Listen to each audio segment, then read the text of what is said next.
Is the audio on the stream now? Yes. All right.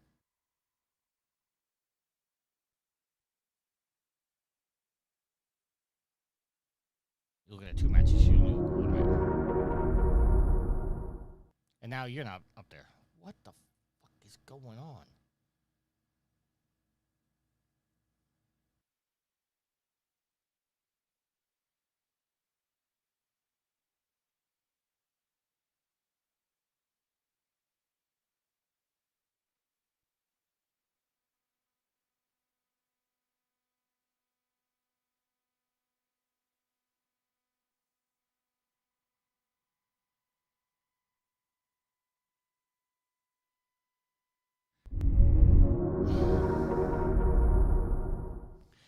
everybody, and welcome to Show Viewers. This is episode 631. I'm your host, Tricky Mick, alongside with me, the man, the myth, the legend. It's Alex. You know, this is probably the only time in history this is going to be said by me, but I'm playing a Ratchet Clank game and just for the platinum, not for the gameplay. He's the man who doesn't care about trophies. It's Matt. But I do care about you all, and that's really what matters. Ah, this is really bothering me. What, that Matt said he cared about you? No, that... All right, so for anybody listening to the show, I had to recently reboot or reformat my computer. So I'm trying to fix things, and for the Skype pictures, it's... I set one to Alex, and then that was good. And then I set it to Matt, and then for some reason, Matt popped up, but then Alex disappeared. And then when I put Alex back, now Matt disappeared. So I don't know what the hell's going on. Can't help you, brother. I don't know any of this wizardry, this techno-wizardry. Leave that to you. And if I keep fixing it, it's not a problem, but then everybody loses this show. So I'm going to try to do this mid-show as we're doing this. But how's everybody doing? We're doing all right. No Yield this week. Yield is at Texas Roadhouse having some...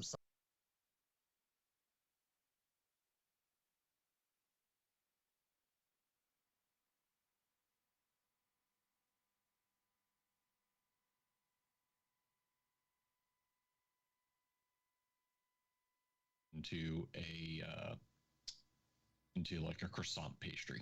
I was gonna say cannoli dip. Was that like when I used to take like a spoon to the Duncan Hines frosting container when I was a kid and just scoop it out into my mouth?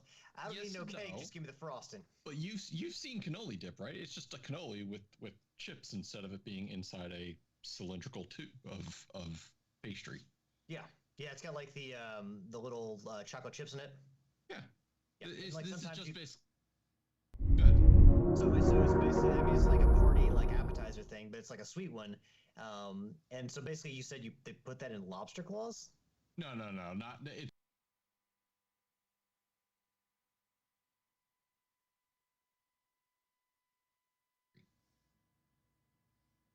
All right, I was like, man, y'all are really, for how much Tricky makes fun of the Midwest food, for you all up there in the Northeast to be putting cannoli dip into lobster claws, I'd be like, what's going on? Don't be surprised if somebody's done it. No, I'm not saying I've seen it. Actually, you know what? Hold on. We're going to look at this shit up.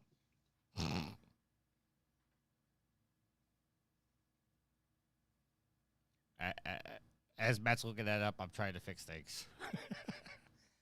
Yeah, I started hearing echoes. Well, the good news is I don't see anybody putting cannoli filling into an actual lobster, but there's plenty of pictures of the thing called the lobster tail, the lobster claw, and it's basically just exactly it. It's cannoli dipping into a pastry. All I'm gonna say is that if people are crazy enough to listen to this show, they're crazy enough to put cannoli dip in a lobster. So something may yet come of this. I don't know. Maybe we'll get some horror stories coming from this podcast, from this episode. But we'll leave that to you all out there in listener land. Tricky, you good? You gonna lead the show here? I'm sorry. This is aggravating me, but we'll get on with the show. I was gonna say, should we even worry about this now? It's just the fact that I just don't like something not working. Now it's like my brain's going. All right. People don't need to see my face. Yeah, but it keeps flip-flopping. That's the problem. All right, so... And if I go to your scene, you show up. For some reason, you're showing up on this. It doesn't matter anymore. Let's do our updated trophy counts. I am level 954, total trophies of 32,445, with 966 platinums. Alex. I need to pull this up because I was not prepared to read my trophy count. My apologies, everybody. That's right. You're forgiven. Level 506, total trophy count of 9,920, and a platinum count. Like I said, I would go up another platinum before the this week's show, and I did. Platinum count of 173 and 172 games. I know what game it was, but we'll get into that. What we're playing. Yield is level. Oh yeah, you think you know? Huh? Well, that's because Gareth announced it in the trophy rarity update. No, I knew. I knew it when you got it. Well, because it's the only game I've been playing that I could earn a trophy in, or a platinum trophy in. Well, you could have gotten it in Ratchet and Clank. Yeah, I did this the night before. Very, very well timed. The night before Ratchet and Clank was released on PlayStation Network on the classic under the classics catalog. Yield is level 513. Total trophies of 10,314 with 190 platinums. Matt. Nobody cares since my number hasn't changed in like 5 months. But I will say the latest achievement I got on Steam was playing Overcooked 2, where I got 3 stars on every level in World 1. Oh God, no, no, no, no. Don't bring up Overcooked with Alex. So fuck that game. I saw something the other day, a meme where I don't know if anybody watches The Bear, but we like The Bear even though it gives us anxiety because everyone's just always yelling at each other. But someone said what it feels like to play Overcooked or Overcooked 2, and it was just Jeremy Allen White yelling at people. It's just like, my God, oh my God, I can't think of, because of all the games I've ever beaten, I cannot beat Overcooked. I need help beating Overcooked because I've gotten so far. I've gotten to like the last world, and I cannot beat that game. Didn't you and Ashley get into a lot of arguments over that? We tried to play it together, and that lasted probably about 5 minutes. Like, it's just, yeah. I mean, I thought those games, when I first downloaded that game, I was like, oh, this looks like a cute game, you know, cooking chef stuff. Like, this might be, you know, fun, maybe a little bit relaxing, not super hard. And then I got into the mix of it. It's like, oh my God, this game is not what I thought it was. I mean, it's like, it's what I thought it was. It just wasn't. I didn't expect it to be so nightmarishly hard. So enjoy that, Matt. I'm playing it with some experts, so we're good. Well, can you introduce those experts to me so I can actually go back and beat the first fucking game? We're all on PC, so. Oh, you son of a bitch. I mean that nicely. All right.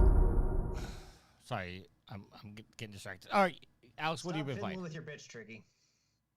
But she is my bitch. Alex. Your bits. I didn't say that. I said bits. Oh. It seems like, you know what? It just seems like when you guys start talking, then your camera comes up. Hopefully the echoes are not coming through on the audio. Alex, what have you been playing?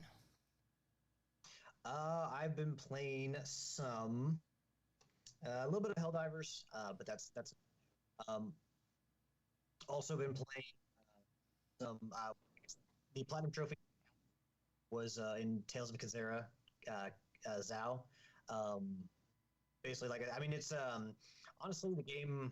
You know, like I said, it's a lot of fun. I do think that the trick game here in Echoes, it's not great. I don't think you're getting the echoes from my end. Okay, well, I'll keep going. But yeah, I mean, I enjoyed the game quite a bit. Not very hard. There are some traversal challenges. There are combat challenges. And obviously, you know, beyond the game, just getting around the world map, there are little kind of arena sections where you have to get through a certain section, you know, without dying to earn what they call trinkets in the game. They also have, you know, like I said, arena-based combat challenges. But basically, I mean, the whole game, like, it's not a hard platinum trophy. I think you can get through it pretty easily. I'm not saying you're not going to die. I'm just saying it's not a particularly hard game. And getting around the map is not I mean, it's really well laid out, and it's kind of guides you along really well. So you're not really going to get lost or anything like that. The only annoyance is kind of having it's the one thing that does annoy me about Metroidvania games is like I'm in a place and I don't have the thing I need to go there, so I have to kind of backtrack. I'm not a huge fan of backtracking in games, so in that instance, I'm not a big fan of the Metroidvania games. But if a game's gameplay is good enough, like, you know, Tales of Kenzera, then I can look past it. But I did enjoy the game overall and how the story ended up. And just, yeah, I enjoyed the combat. I enjoyed the traversal. It's a lot of fun. The other game I played, I started on Wednesday when it dropped on the PlayStation Network, was Ratchet & Clank Size Matters. And I have to say that this game, Tricky and I have been going back and forth on this game. This is a underwhelming Ratchet & Clank game. This may be the least good Ratchet, I can't even say worst, but the least good Ratchet & Clank game I've ever played. I'm not trying to shit on the game because I do understand it's on the PSP hardware, so there are limitations, but most of the worlds, like Ratchet & Clank is kind of known for its vibrant worlds. I think back to, you know, Up Your Arsenal and Oh Bonnie Draco. I think back to Tools of Destruction and the Gelatonium plant on Kovalian. Like, there's just a lot of really memorable worlds in Ratchet & Clank games, and this game, the levels in this game just feel kind of like lifeless and just bland and just empty. You know, the first level was like Poketar. It was like a beach area, and there's just not a whole lot of scenery to it. I mean, again, I know the hardware is limited, but just it overall feels like a shell of a Ratchet and Clank game. Like the gameplay feels like a step slower. The story is just it's whatever. I don't really care. And like I said, like just kind of the most of the charm and I mean, don't get me wrong, like Ratchet and Clank are still likable characters. Quark's in there, Captain Quark's in there a little bit, but just overall, it feels like not quite living up to the Ratchet and Clank standard. And then you've got these terrible hover bike races. Tricky and I have talked about those. They're awful. Just unresponsive controls. Horrible. Sluggish. They're horrible. And there's 2 sets of them too. Now the second set of ones. There is a shortcut, which you actually have to get you have to hit the shortcut for a trophy on the trophy list. So if you're going for the platinum trophy, fucking hell. You have to hit the shortcut anyway, but it does make those races a lot easier because it does cut out a very large chunk of the map. But then the hover bike races are awful. I don't know why they've ever decided to put races in Ratchet and Clank. They're not fun at all. And only slightly more fun than those is the arena challenges. They've got combat challenges in this, but usually you play them when you're Ratchet. So you're doing it with the guns and flipping around and strafing. It's a whole lot of, it's a lot of fun. In this game, you play as Clank in the combat challenges or just the arena challenges. And man, look, there's some sections of the games where it's fun to play as Clank. I think A Crack in Time did a really good job of using Clank. But I mean, overall, you don't want to play in arena challenges with Clank. It's just not as fun. So they've got 2 sets of those, and 4 of the I don't remember how many planets there are. There may be 10 planets. 4 of the planets are split between hover bike races and arena challenges, and it's just not fun. It's not great. So, I'm playing the game just the platinum. I'm gonna get the platinum, but I don't mean to shit on anyone's childhood if this was your introduction to Ratchet and Clank. But it just feels like an underwhelming Ratchet Clank game. It's not great. It's not good. I don't want to jump in here, but it seems like on those races, it's just the controls are so severe. It's like I don't even think it's the controls so much. I think it's the camera system in those because the camera definitely screws you over in certain instances. But even jumping, like trying to hit a jump and get over certain walls and stuff, even that's difficult. I may not be the best video gamer in the world, but I'm certainly not an idiot. I know when to press the jump button, and it's X, and I know when I'm hitting it and it's not responding in a way that I needed to. So the controls outside that, in the combat, is fine. Feels a little slow, but inside those races, it's abysmal. They're terrible. I'm currently on. I guess I can spoil it. The fight where you have to fight the ship, where the 2 guys keep spawning on the sides. I can't beat that fight. Do you have the Agents of Doom, the little robot guys you can send out? I do, but they're not targeting them. Well, the nice thing is the more you use those items, the weapons, the more they level up on their own as you use them. Even if you're dying. I got the Agents of Doom leveled out all the way up. I got the Beehive all leveled up. I got the. No, that sucks. The Beehive sucks. The Beehive bomb sucks. Well, the Beehive works for the guys on the sides, but I got the 3 weapons I'm using, and also the main gun, the Lancetors, I think they're called, or Lancetors. They're all leveled up, but it gets to the second part of that fight where the beam from the ship is sporadic. Yeah. And I keep dying because I'm trying to pay attention to him. I'm running out of ammo, so I have to wait for the ammo to respawn. But in the meanwhile, the freaking electricity bolts from the guys on the side, they do so much damage. And I got 34 health, and I'm still they take a half my health every time I get hit. There is a complaint I've seen online on the forums about how the enemies are kind of bullet sponges in this game, and how in subsequent playthroughs, because obviously you're going to have to buy the Rhino for one of the trophies, and you got to play. I read somewhere where somebody said they bought the Rhino after 3 playthroughs or something like that. So you're going to have to play through the game. And one of the other complaints is the fact that the weapons do just a very small amount of damage in subsequent playthroughs. So, but for that fight specifically, Tricky, all I did was use the Agents of Doom. They took care of the guys on the side, and I just used the main dual pistols on the ship ahead of me. And I mean, it took me some tries, but you basically, once it gets to that last part of the fight, you just kind of have to jump around, take a few shots here and there. Don't try to just unload on it. Just take a few shots, just survive and just take your shots here where you can get them. All right, Matt, what have you been playing?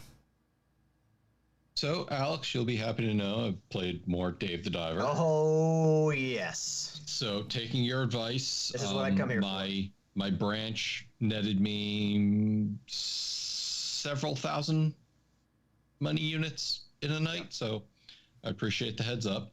Yeah, that is never explained in the game. I had to figure that on my own.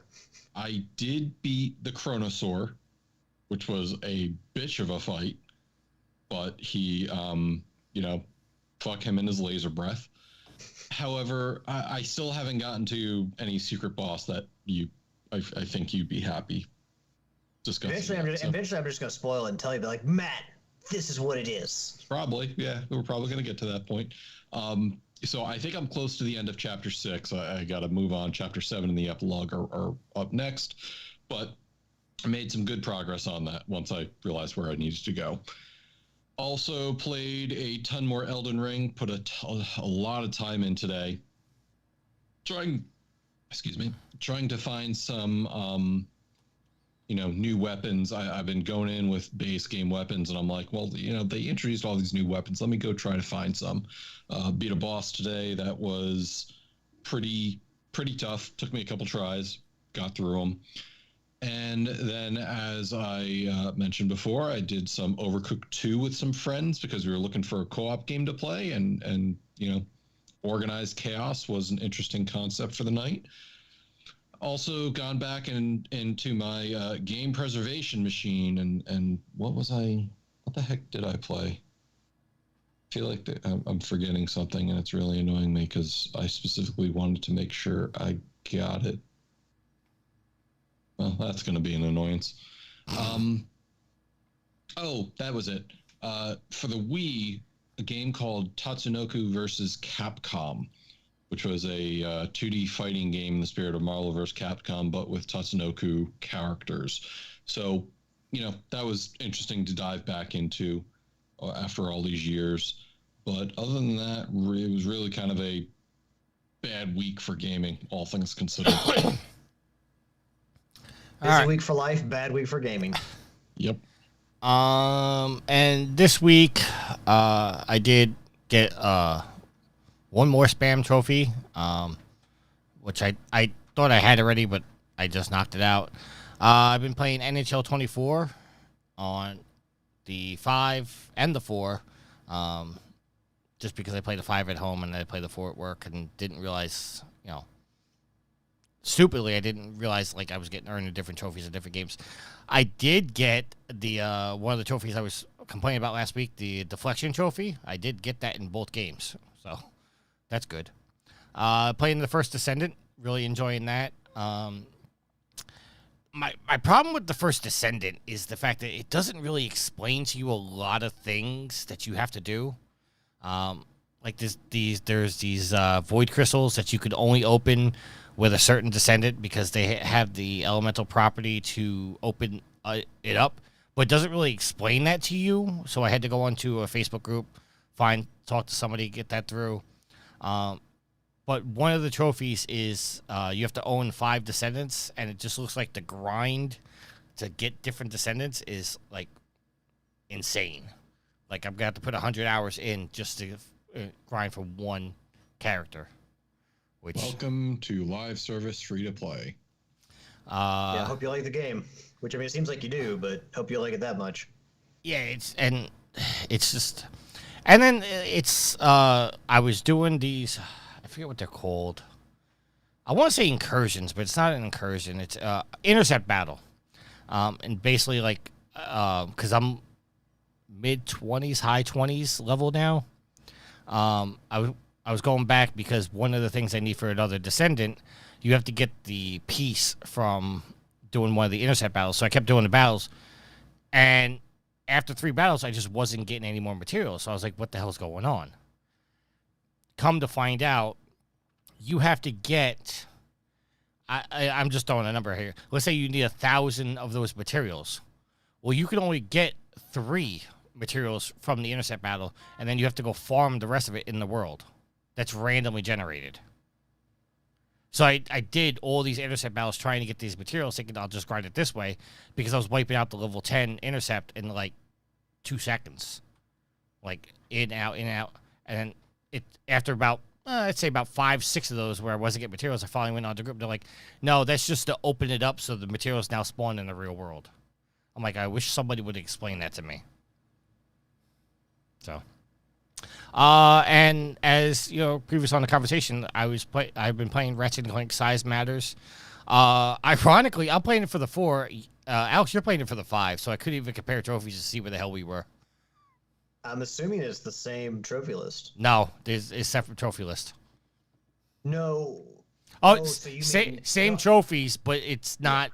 But what I earn on the 4 doesn't pop up as a 5 trophy. Correct. Yes. So. Okay, I got you. I've been playing something else too.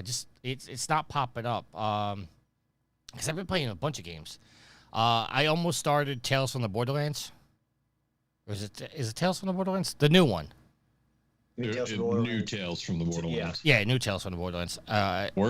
Worse name than the Wii U. And I think that's it. Because that's all that's popping up. And obviously I've been playing The Division. So. All right, let's get into the show. I just got to figure out which browser I put the agenda on because I have like 15 browsers open right now. Here we go. Coming from our first topic, coming from IGN, written by Wesley Yinpool. PlayStation Stars seems to be back online for some after the month-long hiatus. It's been well over a month since PlayStation Stars programs mysteriously stopped working. However, users have reported the program is back online. I can confirm it's back online in the United States. I don't know about other countries. This comes after a July 7th announcement by Sony saying they're going to start the program back up by rolling out in regional phases. So there you have it. The program's back. But did we ever really get an answer to why it went down? Did we? No, we never got an answer. Alex, do you pay attention to the PlayStation Stars program? You know, I did. I would go in every month and like see the virtual collectibles, like what I had to do to like feasibly get the ones I could earn. I'm not going to go, play some game I didn't want to play. I'm not going to start like Mortal Kombat or something like that to get one of these little PlayStation Stars based trophies. But, I would go in and see if there's something I could earn for the month and add it to my collection. And I actually did redeem points. I can't remember what I bought. It may have been It Takes Two. I'm not entirely sure, but I did redeem points and get some money towards the game. But recently, I mean, even leading up to the it being gone or down, I should say, I hadn't really looked at it. I had honestly kind of forgotten about it because I hadn't been checking the PlayStation app all that much. 10-4. Matt, did you ever do the PlayStation Stars program? No. All right. I don't play or buy enough on there to really think I'd be able to take advantage of any of it. I'm not the same as Alex, where like if it says just play this game, in reality all you had to do was just start the game, and then once the game started, it gave you the thing. So I did this morning where there was a couple games where I have no interest in playing whatsoever, but it's a free game, so I downloaded it, started it, got the free collectible, and just deleted the game, and then went into my trophy list and deleted the trophy list.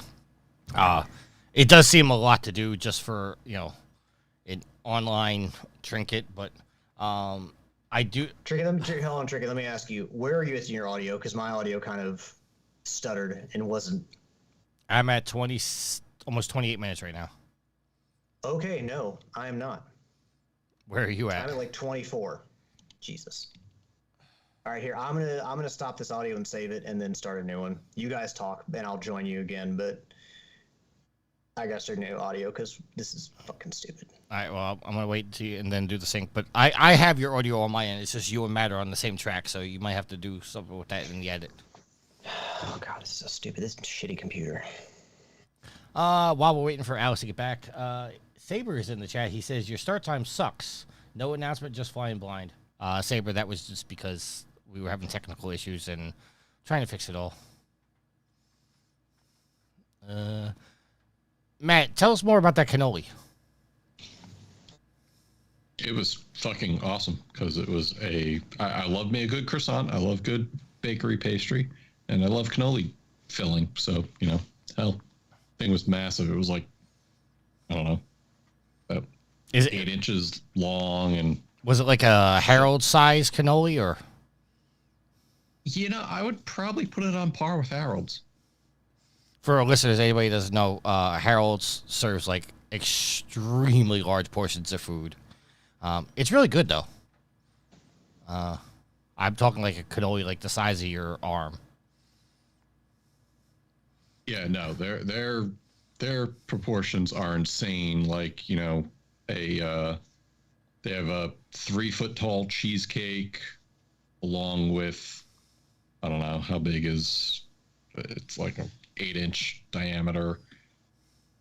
Their sandwiches are amazing. It's about $40 for an extra large sandwich, but it feeds 2 to 3 people, and you still always come home with leftovers. Oh, you're always coming home with leftovers. They actually sell buttons at Harold saying, "I almost ate the whole thing." Yeah, well, I'm never gonna be able to eat the whole thing. So, how we doing, Alex? I'm trying to save it, but Audacity is not responding. It's got that wheel of death right now. Just kill it and just take the audio I give. I'll send you the extra audio.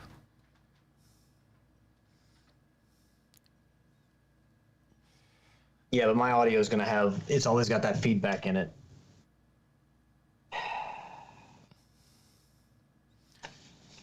All right, as we stall for more time, Matt, I'm trying to think of things that we can talk about that Alex doesn't have to be involved in. Swear to God, this computer's a piece of shit. Oh, we never did Sid trophies. Sid started a new account. Yeah, Sid started a new account. He is level 40. No. Total trophies are 45 trophies, and he's level 16 with 0 platinums. I was talking to Sid about what happened. He said he just got bored playing games and wanted to play some replay some old games. So he started a new account so he could earn some trophies while doing it. But he did say that he was a little bored with video games right now, so he was kind of taking a break. That's necessary sometimes. I mean, I think personally he just, got obliterated me in platinums. Is like, I'm giving up. I'm not going after Tricky anymore. I don't think that's it at all. Matt, you're supposed to be on my side, man. I'm on your side when it's convenient. When it's convenient. I'm on your side when it best fits my agenda. Have you tried the First Descendant at all? Yeah, no. I played it in the beta last year, and then I tried a little bit more when it released now, and as exactly what I feared. It's going to be a grind fest. Well, as we're still waiting for Alex, Proven Bot in the chat says, if you never had to eat one vegetable, which would it be? There's a lot of vegetables I would never eat. All right. That was quick. Oh, God. Another Proven Bot question. If you had $1,000 to use, what would you spend it on? Legos, which would get me, I think, like one Lego.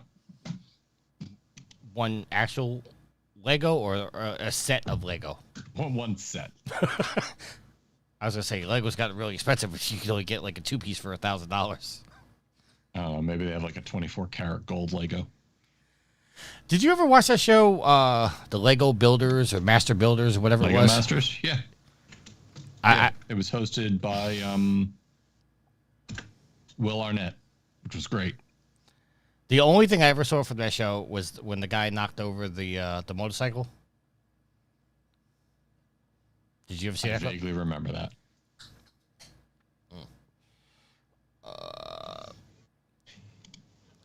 I'm thinking like... All right.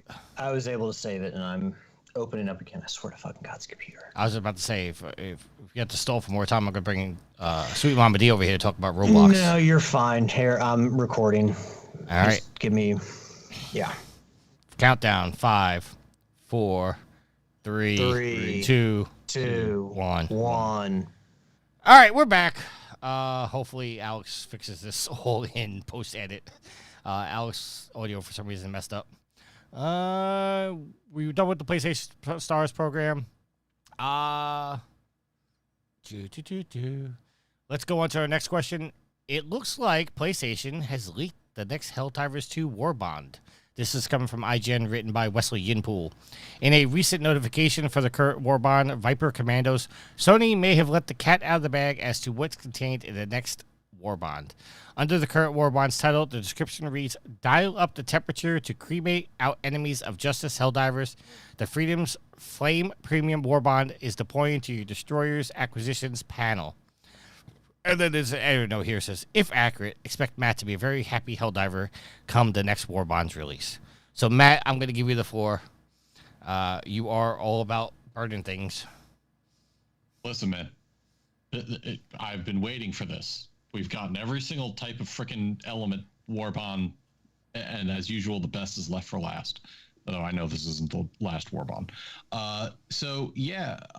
Expect me to spend money to get enough super credits to buy this War Bond outright, because I'm just going to buy all the things and burn all of my enemies, because that is what I do.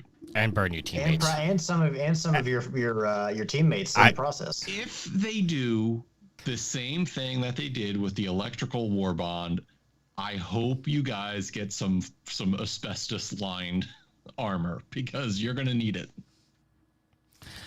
Oh my god! But we need they have the Tesla tower for the electric freaks out there. They need like a flame tower, like just like a giant flame totem pole that rotates around. Day one, I am this close to also getting the ship upgrade, which strengthens all fire-based attacks by 25% for me. So just be aware. Surprised you don't already have that. It required a whole bunch of super samples, which I didn't have enough. And now that they put super samples in level 6, it's been a lot better going. Okay, now I can step it down. I would usually play on level 7. I'll have to go down to 6. But the thing that usually keeps me from, holds me up from updating my ship, the ship modules, I should say, are the rare samples. I got plenty of supers, got plenty of commons. It's the rares that trick me up. 200 per upgrade? Are you kidding me? Get out of here with that. That is the difficult thing.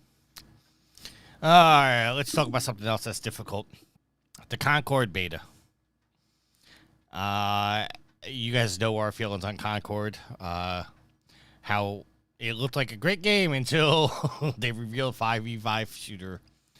The Concord beta has failed to deliver hype amid negative reactions. This is coming from Tech for Gamers. Written by Obaid Ur-Remen. I'm sorry if I butcher your name.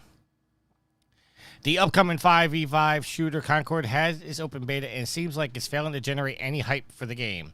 It will be $40 upon release, but players are stating it feels generic with slow gunplay and low damage. On Steam, the game peaked at less than 1,000 concurrent players. However, it should be noted that it did require a pre-order to play it on Steam. It should be said that other players have commented and said they found the gameplay enjoyable, so not all feedback has been negative. So the reason I want to point this out is because it did have 1,000 concurrent players on Steam, but for anybody with PlayStation Plus, they were able to download it for free and play the beta. You didn't have to pre-order the game. Alex, I'm not shitting on Concord, and I don't think you are either, on the fact of the game. We were just really disappointed because the trailer looked good until they revealed 5v5 shooter, and that's just not our bag of games. I don't necessarily think that I had caught wind, and I tried to avoid this a lot, but I caught wind of the negative reaction to this game before I saw the trailer. So in all honesty, I had a negative mindset going in, and it's like, okay, I had watched, videos, RGT85. I had watched one of his videos on the game before I think I actually saw the trailer. So that kind of positioned me. I had framed my mindset for it, and I was like, I went in looking at it. I mean, to be honest, the trailer did nothing to change my thought process, because I definitely do not want to play that game. Wait. I'm sorry. You saw info on the game before the trailer? Because I thought the trailer was when they announced it. The trailer came out, but I didn't watch it right away. I saw reactions to it before I watched the full trailer. Oh, I'm sorry. I got confused with what you were saying. Go ahead. In all fairness, the gameplay trailer did not make me want to play the game either. But I have to wonder, it seems like there was, positive reactions to the beta, but there's also far more negative.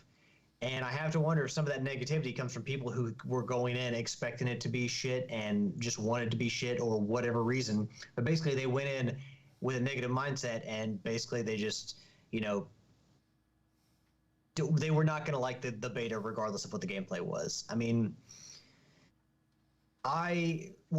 for you, this game, it wasn't just the trailer. It just wasn't the gameplay. It wasn't just the 5v5 thing. It was the fact that they then announced it was going to be $40. It wasn't a free-to-play game. It was $40. And, that almost, I think in a lot of people's eyes just sunk that game. I think there's a large group of people out there that are not going to give that game a chance regardless of what the gameplay is like because of what we've already seen. So I think I sent you guys this article because it's just like, man, can it get any worse for this game? I mean, some games just seem dead on arrival. They can survive for a little bit, but you got your foam stars, you got your destruction all stars, what we thought Skull and Bones was going to be, and they just never recover from that negative impact that hits almost immediately as they are revealed. All right, Matt, your thoughts on Concord? So, unfortunately, I'm not going to sit and say I have any negative, commentary on the game. I haven't played it. I didn't pre-order. I have no intention of buying it. Again, I'll say there's a whole host of negative commentary before even people got to play it. You guys have covered that. You guys are talking about that. People saying they hate the character design, they hate the world, they think that it's too woke already, that the characters look certain ways. I actually really enjoyed the trailer. I really enjoyed the character design. It looked unique. And the second they said 5v5, I stopped listening. I hated the idea. I was like, that's not what I want this game. I was looking for a cool heist game, maybe something akin to Guardians of the Galaxy, but no, it's a 5v5 hero shooter. The only hero shooter I need isn't even really a hero shooter. It's a class-based shooter, and that's Team Fortress 2. That's all I've needed since 2009. So that said, I don't think less than 1,000 people is a statistically relevant sample when it comes to people making commentary on video games. You're going to have people with negative, you're going to have people with positive, and usually negative is the more vocal group when talking about something online. So I don't think it's very Let me ask you this, Matt. The fact that it was the sample size was so small, is that not also concerning? Because I'm sure did they set the number of people that were signed up for the beta, or did they just want whoever they could get? And then this is what they got. And it's like, oh, wow, there's really not that many people interested. So I think the thing is because this required a pre-order on the PS or on the PC, that plays a factor into it. I think I read in the article that they're doing a different open beta where I think they're going to have it be more open than just people that pre-order in the coming weeks, months, whatever it is. So I think then we're going to get a good sampling of people out there and who really care to play it, because there's, it's been a large thing. People are not pre-ordering as many games anymore, and in an already overcrowded market of 5v5, a lot of people are just going to kind of wait to see what this game is like before they put their money down on it. Do you think it's possible? And I'm not trying to talk shit, but because I don't play the game myself, but I heard a lot of negative feedback about Overwatch 2. Do you think that this has the potential, if it comes out good and they balance it properly, to overtake Overwatch 2? No. I mean, just gauging by the reactions that people have to the 5v5 thing, and that was a big point of negativity for a lot of people, not just you, not just Matt. It seems like people kind of had their fun with Overwatch, and they're kind of over it. Like, if you're not, in that ecosystem of Overwatch, I mean, I'm sure there's still people that enjoy playing it, but people really just kind of seem like they're over that gameplay style. I don't think it's like, oh, it's an overcrowded market. I think the market was overcrowded, and now people are tired of it and they want to move on. And Sony's like, oh, hey guys, they're coming to the party in their costume and they're years too late. That's what it seems like to me. And this whole negative reaction to this first beta isn't surprising, right, Tricky? I mean, we kind of expected that based on what people were saying. Like, people were trashing this game from the start. People were saying this game's done on arrival. Well, I mean, a part of that is because a lot of people felt like the way that me and Matt feel. Like, I feel like we got the whole bait and switch with the trailer, because the trailer was set up to be like this big heist game, you know, cooperative or you know, single player.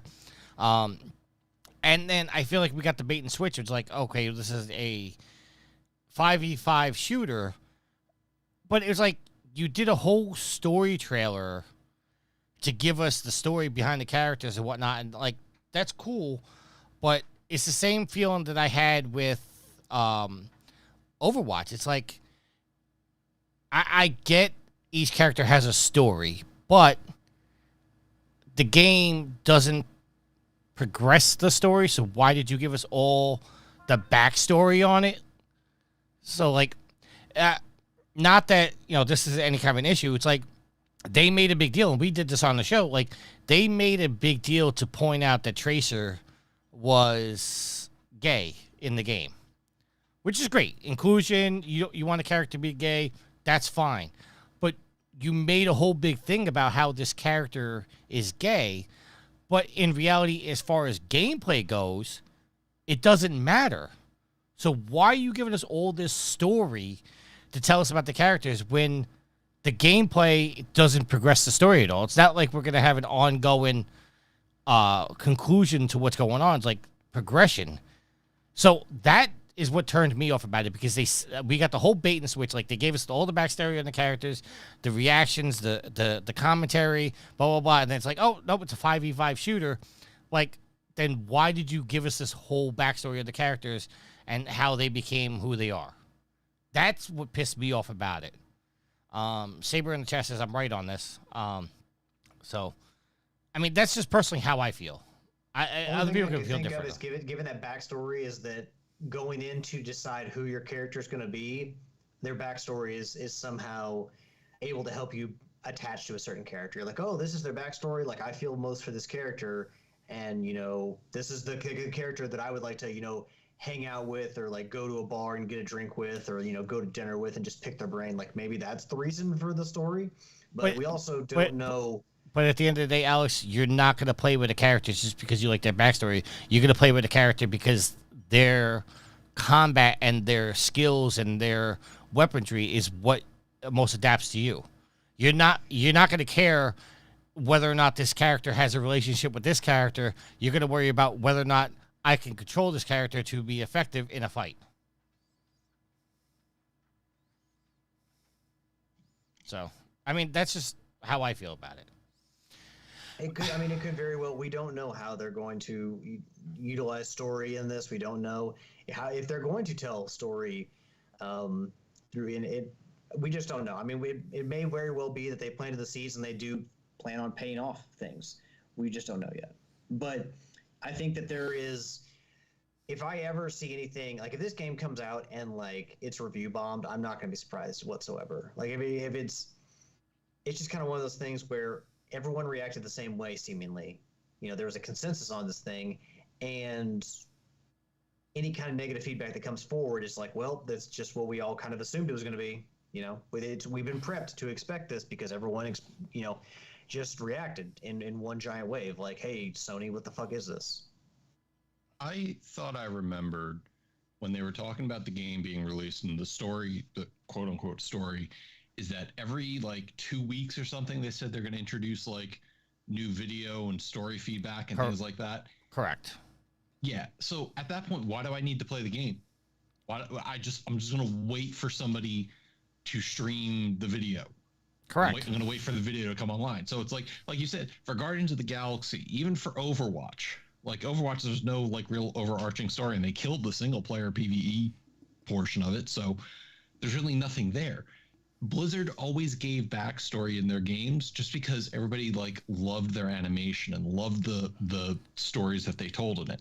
Here, it's like your reward for still playing the game is, okay, here's another video for their backstory. Like, get bent. I'm not gonna keep engaged with yours just to keep waiting for the next story to come out. But what does suck about that is if for some reason this game does flop, you may never see the end of a character story because it may just be one of those things where they're like, you know what? We've decided not to support this game anymore, and you're not getting any more story. It's like the thing with oh god, kill the Justice League. Who knows how many of those characters they actually planned are we going to get? If for some reason they decide to cut support to this game because it's just dead on arrival, do you get to see the full story for a character you then started playing as? And we do. That's kind of what sucks about the live service model is you're promised this, that every so often you're going to get this, but that's only as long as the game is successful. There was a story that came out, and I think you're getting to Saber's comment. A story came out today that Warframe, the publisher Warframe, said he thinks big publishers eject too soon from live service games. That if the return on investment isn't there like day 2, they're like, it's a failure. We can't do this anymore. Yeah, I mean, Saber does bring up a good point in the chat. It says, well, remember, Kill the Justice League was not going to be what it became. It just became that. I think this is also the exact same thing. He says, let's also not forget Godfall from Square Enix. The problem with Kill the Justice League that I have is the fact that I feel like they rushed through the story elements. And it was quick and to the point. It's like there was no build up to fighting the Justice League. It was like, okay, we killed Green Lantern, we're moving on to the Flash. Oh, we killed the Flash, now we're going to kill Batman. Oh, Batman died, and immediately, as soon as we killed Batman, immediately Superman came down and fought us. It was like there was no buildup. You held Superman to be on this pedestal of like he's the ultimate weapon for Brainiac, and it's like there's no fight to get to him. It's like, oh, you killed Batman, I'm gonna come avenge you. That was my problem with the Kill the Justice League. And then, not to mention, they just had another epic failure where they announced the new character, which is going to be Mrs. Freeze. And then 2 days before it's supposed to come out, they announced, oh, we're delaying it 2 more weeks. It's going to be out. Mrs. Freeze Season 2? Chapter 2. Chapter 2. For some reason, they're doing chapters, but there's 2 seasons per chapter. So it's like Joker was Chapter 1, Season 1 and 2. Now it's going to be Mrs. Freeze for Chapters 3 and 4. But essentially, it's the second DLC character. Yes, second DLC character. And I see a lot of people complain. I know we're getting off a little topic here.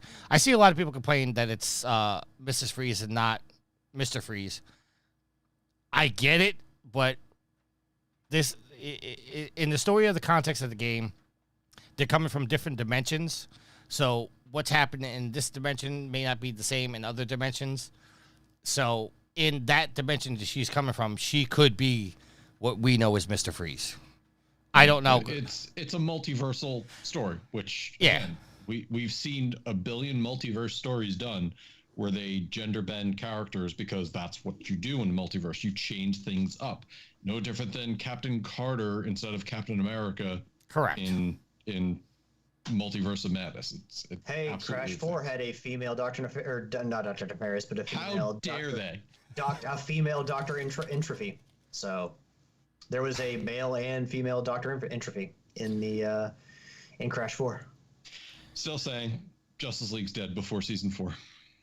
I want to go back to what Matt said because I think that it's particularly on the table here with Sony. If something is not a success right away, then they scrap it. Sony has tasted the success of Helldivers too, which I think will very much shade how they look at live service games going forward, at least in the short term. So if Concord is their next big live service release and it's just flat on its face, just nothing, or just very little support from the community, I wouldn't be surprised if Sony pulls the plug real soon. Maybe they'll give it a shot, but again, when you have tasted the very big success, 12+ million in sales for Helldivers 2, and still even though they've lost a large part of the community, they still have anywhere between 40,000, 50,000 people playing at any given time.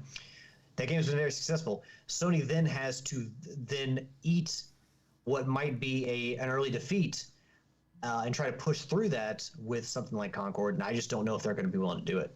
I mean, for God's sakes, they canceled the Last of Us, multiplayer game that they were going to release live service. If Concord's not a success, what chance does it have? All right. Moving on to an article from Game Rant written by why do I know I put this in the agenda. Viraj Bhatnagar. There you go.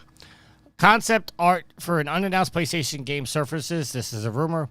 PlayStation Studios is rumored to be working on a new action adventure game. There's a lot of unknown zone as an insider shared details and concept art for an unannounced game. It is not currently known which studio is handling this game, but the art evidently depicts a man and a woman with distinct hair features, but not much else is shown. This is rumored to be the new Naughty Dog game. Is it possible, because we don't know a lot, we're going to speculate here a little bit, is it possible this is a spin-off of an Uncharted game, or are they doing a brand new IP? Assuming this is Naughty Dog. I'll go to Alex first. Well, Matt had something he wanted to say, so let's throw it to Matt, because Matt's... I just, again, possible? Yes. It's a rumor. It's a piece of concept art. Concept art changes drastically. I don't think there's much more that we could say about this, but Alex, your thoughts? My first thought is, why are we talking about this? Since we don't... just all we can do is wildly speculate. I mean, I still think that Naughty Dog is going to do Last of Us Part 3. Got a television show, very successful on HBO Max, on Max this first season. They're working on the second season. I just don't see any way they go back to Uncharted or a spin-off to Uncharted and then, don't go to another to give more what am I looking for? More lore, more, foundation for what is going to be more seasons of the television show. So I think there's still a story to tell there in The Last of Us. I mean, who knows? They could always chop it off at the end of 2 and leave it there. But I see them going back to The Last of Us before they end up going to Uncharted. Because, I mean, what spinoff could you do? There's no other characters. I mean, they've done a spinoff with Nadine Ross and Chloe, and it's a really good game, but you're not going to... I don't think there's going to be anything with Victor Sullivan. I don't think you're going to do anything with Elena, if Nate's not there. And I think really, if you played, Uncharted 4, they kind of wrapped up the story with Nate and Elena. So I don't even see a spinoff for Uncharted anymore. I think they're done with Uncharted, and if they want to do prequels or anything like that, like a Golden Compass kind of thing, they could always have somebody else handle that. I don't think Naughty Dog's going to be messing with it anymore. So it's either going to be Last of Us Part 3 or a new IP, and I just think The Last of Us has been so successful for Sony, and the TV series has been so well received that, sorry for all the gaseous things coming out of my stomach and my mouth. It's been so successful that there's no way it's not going to be Part 3. I know Naughty Dog has kind of the right to call their own shots and say what they make, but Sony, you would have to think, is going to be like, look, can you please make another one for us? It's really important to us. So my guess would be in Last of Us Part 3. I have a wild speculation. Oh, good. Jack and Daxter. No.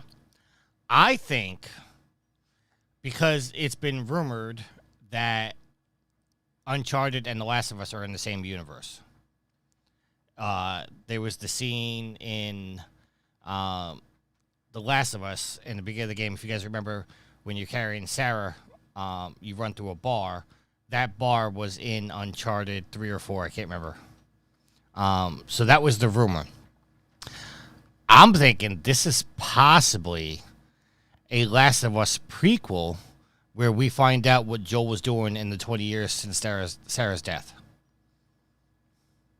And they link somehow, we run into Nathan Drake and all that. In some kind of cameo. But wouldn't at some point in Nate's travels and travails, he would have mentioned the fact that there was an outbreak?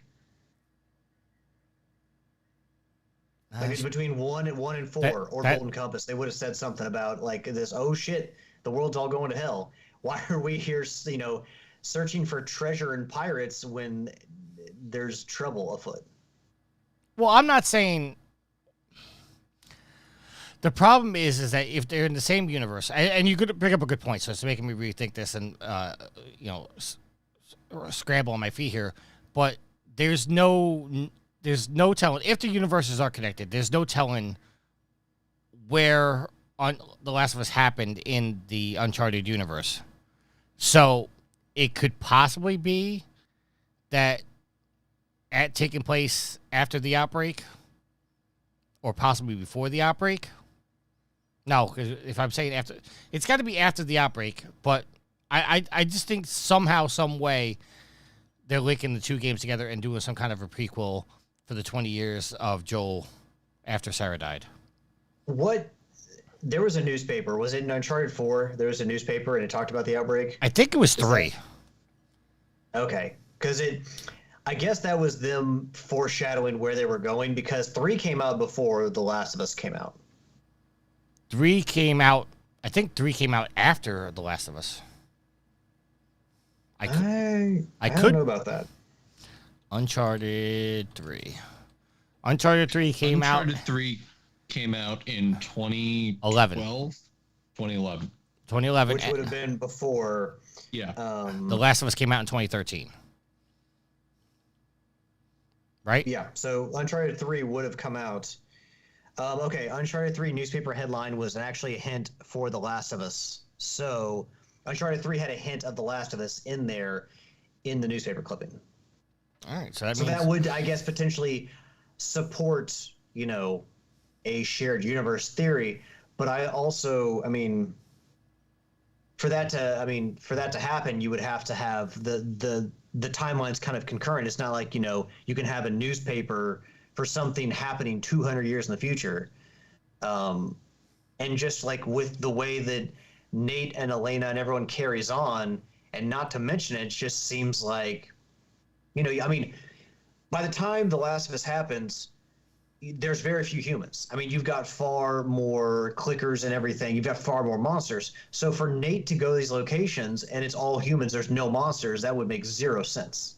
All right, well, now that you trust my theory, fine. I'm fine with it. I'm just throwing out speculation. I also threw out the newspaper thing, so I'm not trying to completely trounce it. I'm just saying, like, if the timelines are concurrent and they're somehow together, it's almost like Nate and Elena and Sully lived in a bubble, It's like they... Well, not really, because they also traveled worldwide, so... They did, but it was a worldwide pandemic, right? That's what I'm saying, yeah. All right, so my theory shot to hell. All right, so I'll just say that I think this is possibly just a game in what happened to Joel in the 20 years after Sarah died. Not necessarily that they're connected. If I had to bet on it, I would say that it's probably most likely Last of Us Part 3, if not that, a new IP, and then in decreasing order, an Uncharted spinoff, and then revival of some, Jack and Daxter, and then, of course, never going to happen because they don't own it, Crash Bandicoot. But. All right.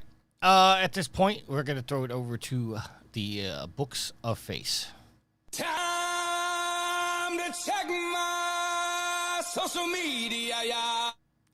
Tricky, not that I'm complaining, but please never say it like that again. It was very off-putting. The Books of Face? Yeah, I'm not keen on that. Okay. I don't know. It's just it's weird to hear that. I don't know. I don't like it. All right. First question coming from Will. What's to say here about the FTC suing Microsoft over Game Pass?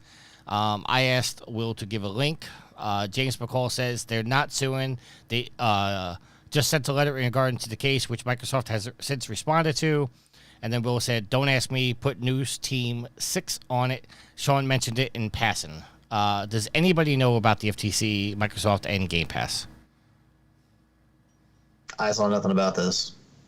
I've been following. There is no formal lawsuit yet, but you never know what the FTC will carry out with. Again, Microsoft had to have known they were making changes to the program. There was going to be feedback. There was going to be naysayers. There's going to be some benefits and commentators. So it's nothing formal yet, but obviously keeping a very close eye.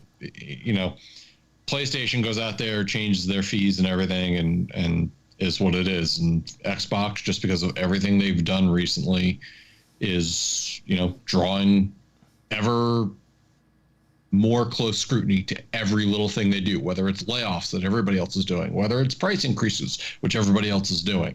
It's because of the things that they did and the things they said during the lawsuit that is drawing extra attention. All right. Next question coming from Gareth. Question probably isn't for Matt. Nope. However, when you look on PSN profiles, rarity of a particular trophy, what percentage would it have to be for you to consider that its potential cause of problems or maybe tough getting? I'm going to answer this by saying I never look at PlayStation profiles for the rarity of a particular trophy. I base my gameplay on if I want to play the game.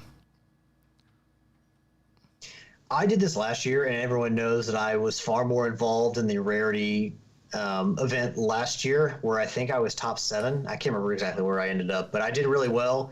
And I would actually go on PSN profiles and look, because you got to keep up with everybody else. So with Rick and everyone going insane last year and scoring a bunch of points, I had to, find, rare trophies to keep my tally up, keep earning them points. And I would go on PSN profiles and I would look and see which games had ultra rare trophies. I mean, really, I tried to focus on ultra rares. That's how I found Gods Will Fall. And I think over time that the rarity of those trophies for that game eroded away. But it's how I found Cartoon Network Battle Crashers that had like 11 or something ultra rare trophies, which scored me a lot of points. So I did that last year, and I'm not doing that this year. Obviously, my scores are not nearly as good this year as I'm in like the bottom bracket or the second group. You're at the bottom of the second bracket. Yeah, I mean, I'm not scoring a lot of points. I mean, I'm playing games, I'm getting platinum trophies. Just what I'm playing is not earning me points, which, again, like I appreciate what Garrus is doing, but I got really burnt out last year doing all that, and I just don't want to do it again. So honestly, I'm not trying to make an excuse, but I just honestly haven't been playing this year. Like I haven't been playing with the competition in mind. I think it's great for people who want to, who find that competition fun. And Garrett's brought new people to the table this year. And we've got, hopefully it'll bring in new people to communities. But I'm not playing this year with anything in mind. I'm just playing the games I want to play. So if I don't score a lot of points, it's just the way it is. But I will say, to answer Garrett's question, for it to be a really difficult grind, well, a grind is completely different from difficulty, but for it to be difficult or a grind, for me to consider playing the game, it's probably going to have to be at least very rare, have to have a number of very rare trophies, but obviously best if it's ultra rare. If it's just rare, then you got to remember that depending on what the game is, it can always erode. More people can always play it, and they can take away the rarity. So I think very rare is about the least I would accept for the predominance of trophies in a game where it would actually be quite a hell of an effort to get everything. I would ask. I think that's what very rare is. What, under 10%? I think it's under 5%, honestly. Under 5. Okay. I don't know if it's that. I don't know if it's that, because ultra rare. Like, what would ultra rare be then? I think ultra rare is under 5. I think very rare is under 10, and then under 20 is rare. I'm gonna see if I can look it up and see. But yeah, for me, it's ultra rare or excuse me, very rare, ultra rare, or nothing else. Because again, I'm not gonna put in all that effort for stuff to erode later on. I would ask Matt, but he's too busy playing with his birder kitty. Birder kitty has a lot of energy. I see. As I'm looking this up, my answer is basically simple. It's like I don't look at the game's trophies before I start playing the game, because I find that a lot of the trophies I go for are already common or barely uncommon, and I've said multiple times, I think the flaw in the system, which I understand why Garrett does it, and I don't really have a problem with it, is just I could get a trophy that's 2% on PSN, and then find out 70% of people have it. It's just a huge disparity. So I just stopped caring about the rarity of trophies, and I just play the games I want. Like right now, Alex, the platinum for Ratchet Clank on the PS4 is 2.8% ultra rare, but it's a rare trophy at 15.99% on PSN profiles. Like, that to me is just a large disparity. Now, I understand not everybody on the PSN has a PSN Profiles account, but it's just the difference in the percentages. It just throws me off. So I don't even care about the percentages on PSN Profiles, so I don't look at them. So I'm gonna help clear this up a little bit, Tree, because I went to Gods Will Fall on the PSN on PlayStation Profiles, and the Platinum Trophy is a 5.05% very rare Platinum, which means under 5% is what you're going to have to get for the Ultra Rares. A 9% Bronze is very rare, and then once you get into 10.52%, it's rare. So anything above 10 is going to be rare. Anything between 5 and 10 is very rare, and then anything under 5 is your Ultra Rares. Okay, there you go. All right. Next question. Yield had to answer the question. He goes, I like to read the trophy guide and see what the authors / people are saying about the rarest trophy for a game. Garrett has a follow-up question. He goes, as a follow-up question, when deciding on the game you're next going to play, does the rarity of the trophies impact your decision whether or not you play that particular game next or not? If not, are there other factors that may do instead, like the platinum, types of trophies for completion, genre of game, length of game, etc.? Gareth, again, I just play what I want to play. Like, I don't look at the trophies. Like, if I want to play Ratchet Clank, I'm playing Ratchet Clank. If I want to play Sly Cooper, I'm playing Sly Cooper. If I want to play Spider-Man 2, I play Spider-Man 2. But the what I see is the problem with the rarity contest, and this isn't a shot at Gareth or the contest itself, is the fact that a lot of trophies that I can go for are, a lot of trophies that Alex can go for, I already have. So I can't go back and get those. So if Alex looked on my trophy list and saw that, the DCUO Platinum, if Alex had a wild hair up his ass and wanted to go through DCUO, he can go get an ultra rare Platinum, where I don't have that option. So, like you said previously, I don't look at the rarities. I just play the games and just hope they fall where they fall. Alex, for you, does the last year when I looked at the rarity, I specifically looked for rarity when it comes to trophies, like rare trophies, and I would play games based on that.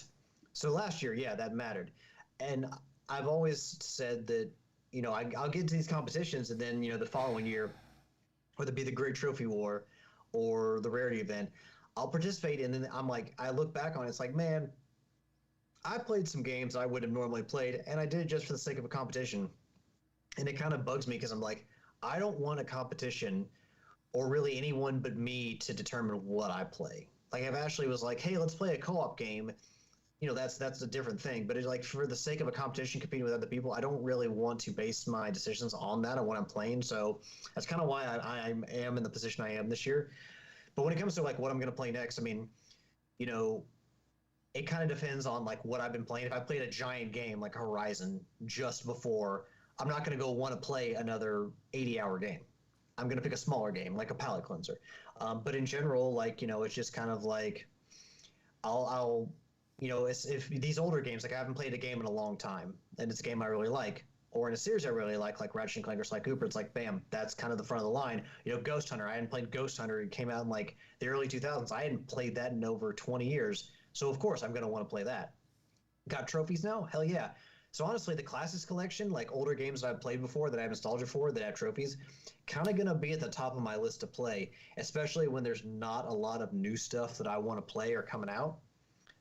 So I think that's really kind of been this year the main determining factor of what I want to play. And even last year too, when Twisted Metal and Twisted Metal 2 came out on the service, and War of the Monsters, those Classics collection games that then get trophies, I'm telling you, I'll probably go for those first because I grew up with them. There's a certain fondness I have for them, and I can earn trophies for them now, and even a platinum.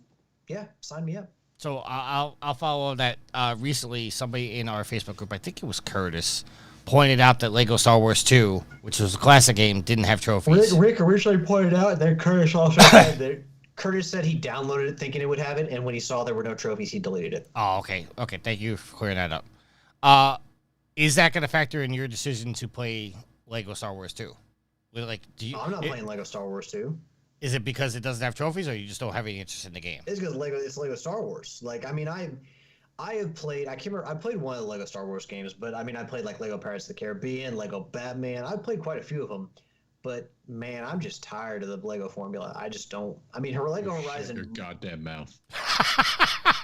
I didn't say putting Legos together in your room, Matt, and displaying. I them will nice- not take any Lego slander on this show. Even in the video game sector, even In the video game section. even though No, you said sorry, earlier continue. $1,000 would get you like one Lego set, and it'd probably be a potted piranha plant and nothing else. Look, man, I bought all 3 of the Luigi's Mansion Lego sets. Well, actually, Ashley bought me the first one, and then I bought the other 2. You know what they didn't come with, Matt? A fucking Luigi. You didn't get a fucking Luigi. You had to buy another set for that. So you know what? Fuck Legos. Wow. Lego Horizon Adventures might be the game that I kind of break that mold for, but I don't want to play Lego Star Wars because I just don't want to play Lego Star Wars. Like, even if I had a platinum trophy, I still wouldn't play it. Are you gonna play Lego Horizon? I just said that might be the game that makes me be like, you know what? I'll play one Lego game. I'll break the rule for this one game, but we'll see. Okay, I stopped listening to you after you started the Lego slander. So, But we're supposed to listen to each other. This is a podcast where we react to what each other says. We have to listen to each other. but I was standing in unison with Matt about the Lego slander. I can't. You missed the opportunity to do Stone Cold's what there. What? All right. I guess we're gonna wait He for him. can't even hit it when I've queued him up. I had to get over to the button. I have a cigarette in my head. I apologize. Oh, so when Tricky, when people complain about the price of Legos, are you coming around the corner and be like, "Oh no, don't you talk negatively about Legos? They're worth every penny." No, they're expensive as shit. I mean, don't get me wrong. Like Sweet Mama D and me, I'd love to put together Lego sets. Sweet Mama D has a couple Lego sets in her room. She has a couple that she probably hasn't even put together yet. But man, they're expensive. When I was buying them for her, like I got her, I think I got her Harry Potter Lego set. There are a lot of those out there. Yeah. Oh, it was like $70 for like 200 pieces. I was like, that's insane. Well, they got you. Yeah. But also be like, you better put this Lego set together, or else I would not buy you another Lego set. You Well, get one Lego set, and once you finish it, then I will buy you another one. All right.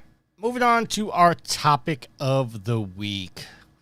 Maryland-based Bethesda Game Studios is the first one to unionize. This is coming from the Baltimore Banner. That's not the link I sent you, Matt. No, it is not. Written by Cody Bottler. Announced on the Communications Workers of America site, the artists, engineers, programmers, and designers at Bethesda Game Studios have signed up as one of the first, quote, wall-to-wall unions at Microsoft. It should also be noted that Microsoft has officially and voluntarily recognized the union. So, Matt, I don't... are you in a union, or am I the only one in a union? You're the only... what's the politically correct term to use for people in unions? Here we go. I feel the slander coming. No, you guys call other people rats. What is the correct term I want to use? Oh, suckers. That's what. All right, Alex, what do you think about Bethesda becoming having the first union? Why am I the first person to comment on this when I'm not in a union, and the guy who is in a union is asking me? I mean, I get why, if you work in the video games industry, with what has happened in the last couple of years, with what seems to be a catastrophic loss of positions in the industry, like, yes, we can say this happens every year, but it definitely seems like in the last couple of years it's been worse than previously. So I get why they would want to come together and have some sort of protection. But again, like, I don't know what really the protections these unions afford them. Like, if Microsoft just wants to lay people off, like, yeah, I mean, it's for Microsoft to recognize it is good for them to be able to get to this step, because I know, what was it, at Activision they tried to unionize, but I get like more protections for workers in this industry is good, but I also don't know what kind of protections they would have if Microsoft really was like, someone was sitting there building their Lego blocks and like, trying to protect whatever little castle they made, and Microsoft's like the big giant dragons, like, you know what? I was putting up with this for a while, and now I'm like, fuck it, and just kind of kicks their shit over. Sorry, that's a bad analogy, but whatever. I started and I decided to finish it. But yeah, I don't know what kind of protections it actually gives them. Well, that's the biggest problem with, the story headline that the unionize sounds good, but as Alex pointed out, it really boils down to what the union is protecting you from. And I can speak on that as far as the union I'm in, but it varies by union by union. Matt, go ahead. Yeah, so basically what's going to happen now is so what this means is a majority of the workers have either signed a union card or gone online in the portal and enrolled and announced their intention that they want to unionize. That union will now be formed. They now have to come to the table with Microsoft and do what's known as a collective bargaining agreement, where both sides have to agree to terms. And usually the larger the union, the more political power they have, political capital they have to be able to say things. They may want to turn around. They may turn around and say, well, Microsoft, you put people through crunch. That's not right. They need, X amount of time off after X amount of time worked in a week. And the idea is that both sides agree to this collective bargaining agreement with the understanding that the unionized workers can choose to strike if they feel that Microsoft has not held up to their end of the agreement or not bartered in good faith. And what that could mean is a complete stoppage of work. And that's generally what happens when a union will walk and strike. But then there are potentials that Microsoft, that if union workers strike, they could potentially go out there to get contractors or people willing to cross the line. And unfortunately, that's looked at very negatively in that world. That's what we call rats. Yes. I've seen them plenty of times going into work, and there's a giant inflatable rat in front of a construction site because workers are on strike, and they're warning anybody, don't cross that line, because that's a big thing in that world. The protections afforded workers who unionize is really defined in that collective bargaining agreement. Tricky. Anything I say that was out of place or wrong? No, I mean it basically boils down to, and you brought up the point that I was going to bring up, is the fact that it's the potential of them being in a union could potentially delay game production, because if they go on strike or whatnot, that game, like right now, Bethesda, is it Bethesda that's making Elder Scrolls? Or am I the wrong studio? It's Bethesda. I don't know if it's Bethesda Softworks or Bethesda Game Studios. All right.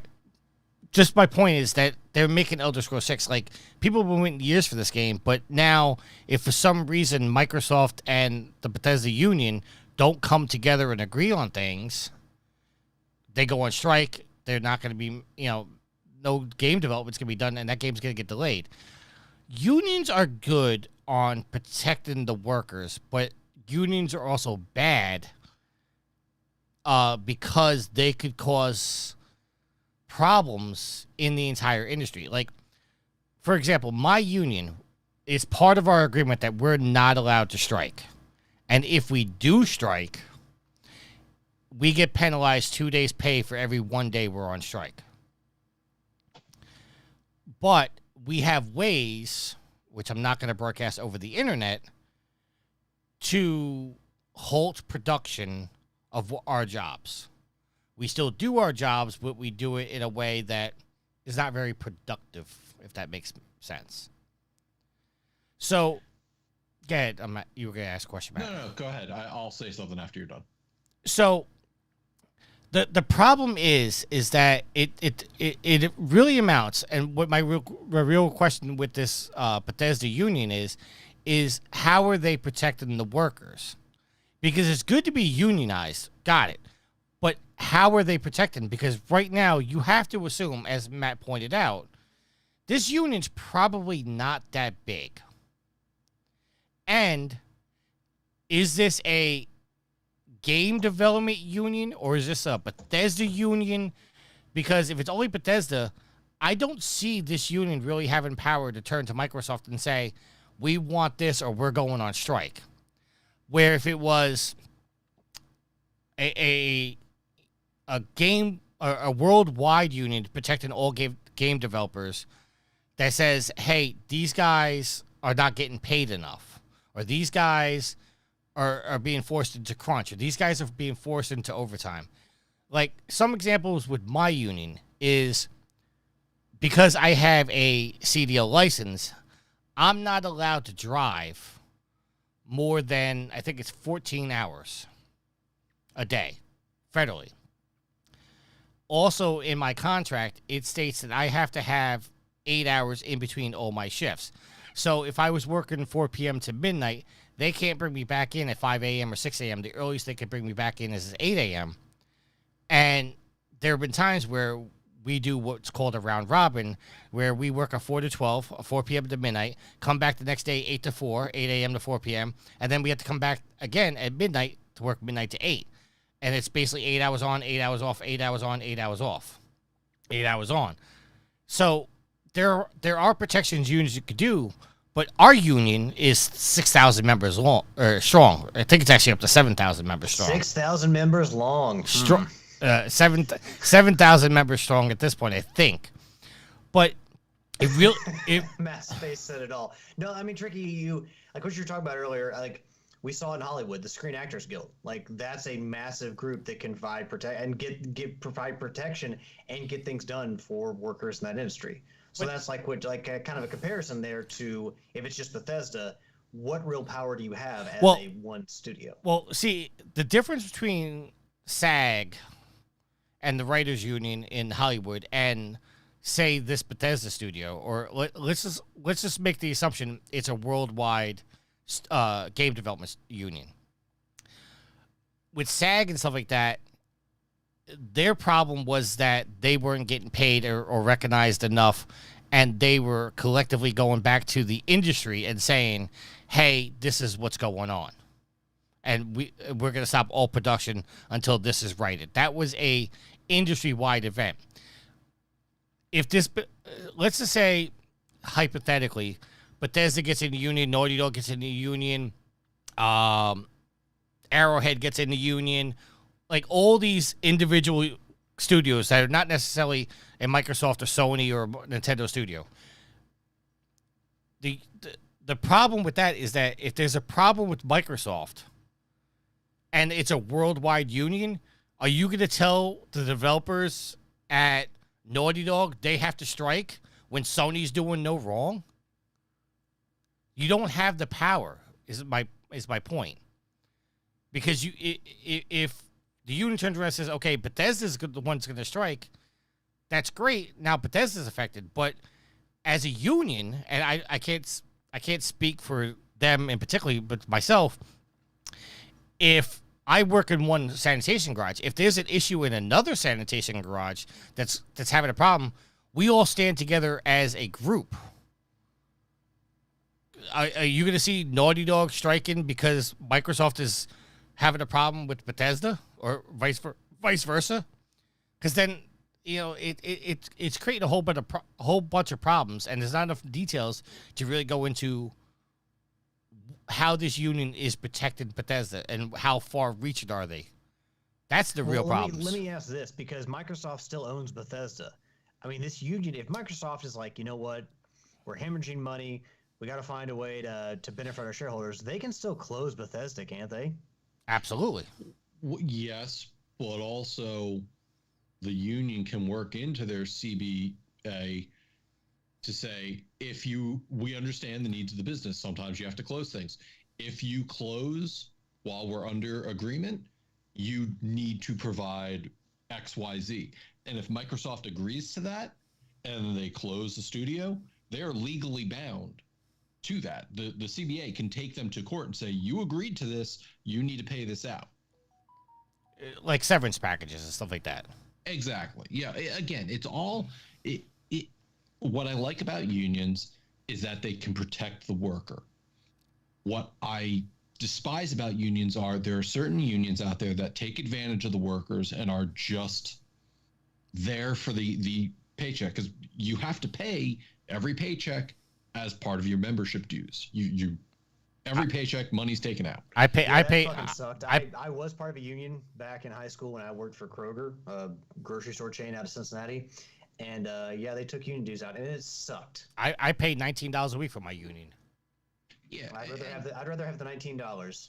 So there's some unions that are reasonable, some that are not, and the problem that you run into is sometimes you think the union has your back on every little thing when that's not the case. They have your back on what is in the agreement.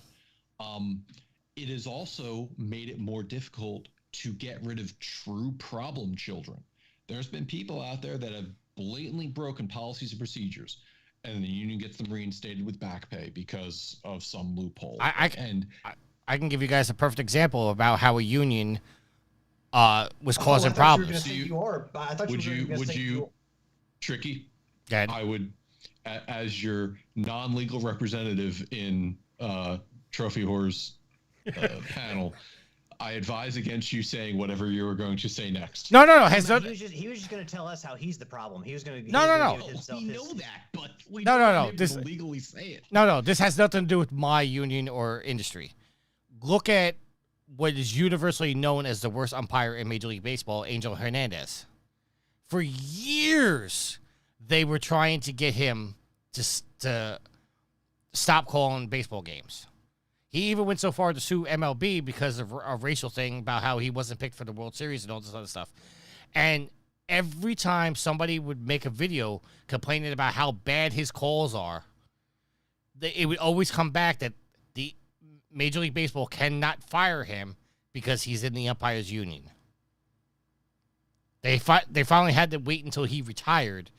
That's a perfect example of how a union could disrupt an industry, but because they're protecting the worker.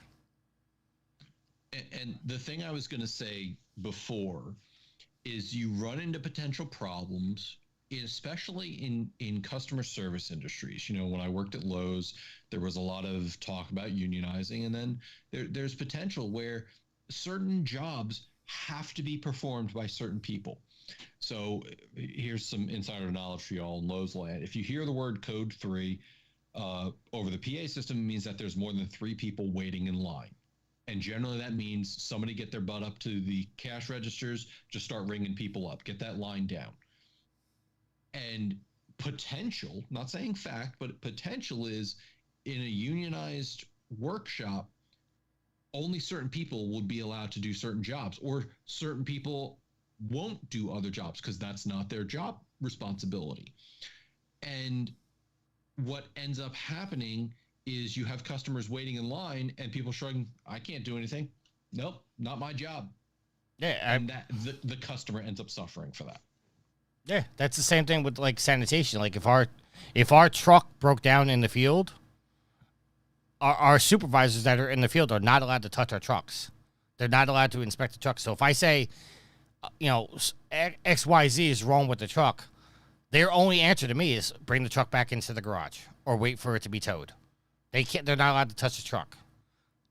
And that's part of the union agreement is they're not allowed to do that. So that's just. Let me bring this back to Microsoft and ask you, Tricky, since you have expertise in this. What would happen if Microsoft didn't recognize it, if they chose not to recognize it? Are you talking legally or just overall? I mean, like, as a studio, if they're like, hey, we're unionizing, then Microsoft's like, well, we don't recognize it. What does it then go to the courts? Because then they can't even get to the point where they're going to talks to get together an agreement. Okay. I'm going to say this and just understand that I don't fully understand the legalese of it. I do know that if a group of people want to unionize, the company above them that they work for are not allowed to discourage it. They're not allowed to put up anti-union stuff. They have, if the workers want to unionize, the company has to allow it to happen. So, like Matt's note in the agenda, which says it should be noted that Microsoft has officially and voluntarily recognized the union. That's good, but legally, as far as I know, Microsoft has to acknowledge it. Now, I don't know if that's 100% accurate, but that's the way I understand it.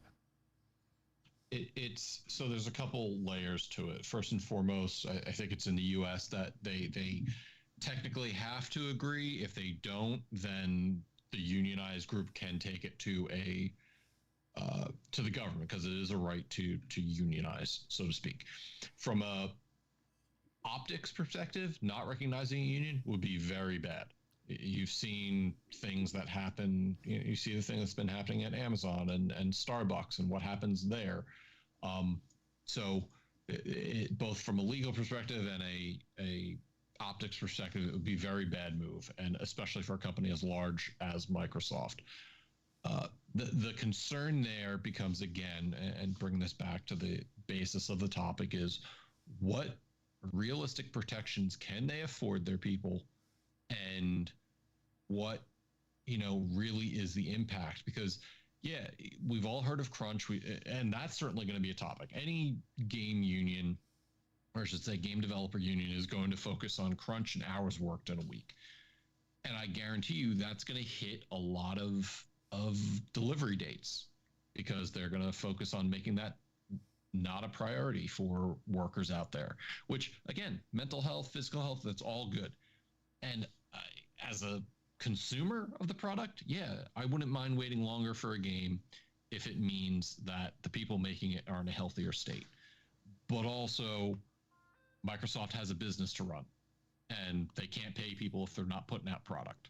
So it's a double-edged sword that everybody needs to be focused on. The union is good in the fact that it will make sure that everybody's being paid fairly. Somebody with 5 years experience is not getting paid as much as somebody would say 10 years experience or whatnot. That's what a union's good for, is to make sure that everybody's being treated fairly. But the problem with unions is also the fact that if Microsoft, just in this example, doesn't agree and says that, this person's getting paid too much, or this person doesn't deserve a raise, or this person doesn't deserve this standard, the union could disrupt everything and cause problems. Well, I mean, if they're going to say that the union says Bethesda employees have to get paid so much, well, Microsoft can say, okay, well, we are bound by this, but then they can say, that's more money we have to pay to you. We're going to close this other studio. We're going to fire these other people. Exactly. That could be. I mean, just use for example, my union. We went in my career at some point. I don't remember exact years. I think we went 4 years out of contract, where we didn't have the union and the city didn't have a contract between us, and it took them 4 years to figure out an agreement. And we had to make some concessions. We got pay raises, but we had to make some concessions to this. And even in our last contract, this is getting a little technical here, but there was, as far as the city goes, they wanted a certain standard of how much garbage was being picked up per truck. And I don't know the exact numbers, because I don't do the day-to-day collection in the mornings like the guys do. But let's just say each truck, in order to get what we call truck money, you had to put like at least 10.6 tons on the truck to qualify. That's changed, and that standard's now changed. So now when a truck comes up with 12, 14, 16 tons, which does happen, because, especially like during like the first and end of the month, is just because everybody's moving in and out, more garbage is being put out. Those standards change, and that was agreed upon within the contract. That's where the union comes in good because the standard was lowered. So I think it was down to like 8.5 tons or some stupid number. That's where unions are good because they can negotiate. But, they could also turn around and say, now, you're gonna get paid this raise, but we want this. And one of the major perks of my job, which I constantly hear that the city wants to take away, is we get unlimited sick. So I could be out sick from work, not going to work for like 5 years, and I still get paid my salary as if I was going to work. And I constantly hear like the city wants to take that away. Now, whether or not that's true, whatnot, but we are the only union in New York City that has unlimited sick. But then, like the police and the firemen, they have it in their contract that their schedule is set for 6 months at a time. You choose this shift on these days, and this is when you go to work. My job, we don't have that. Our job, I don't know what I'm working the next day until the day before at 2 p.m. Now, I got enough seniority where I basically know where I'm going to be in my job because my seniority puts me in a certain spot, and I know pretty much I'm going to be locked in that position, but that's not a guarantee. Any day, they could turn around and say, okay, you're not working this shift tomorrow, you're working this shift, and there's really nothing I can do. Where the police and the firemen have certain protections in their unions where they know where they're going to be for at least the next 6 months. So that's where unions are good, in the fact that where they negotiate and they protect the workers, this Bethesda union could turn around and say, all workers are only working from 8 a.m. to 5 p.m. every day, and they get paid an hour for lunch. And they're not allowed to work, and if you go over that, you have to pay them this percentage of rate. And that's where a union's good.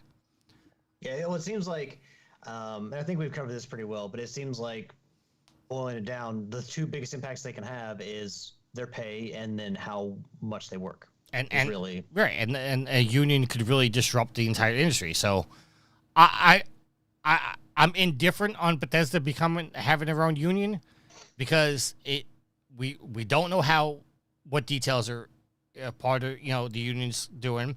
We don't know what their CBA is.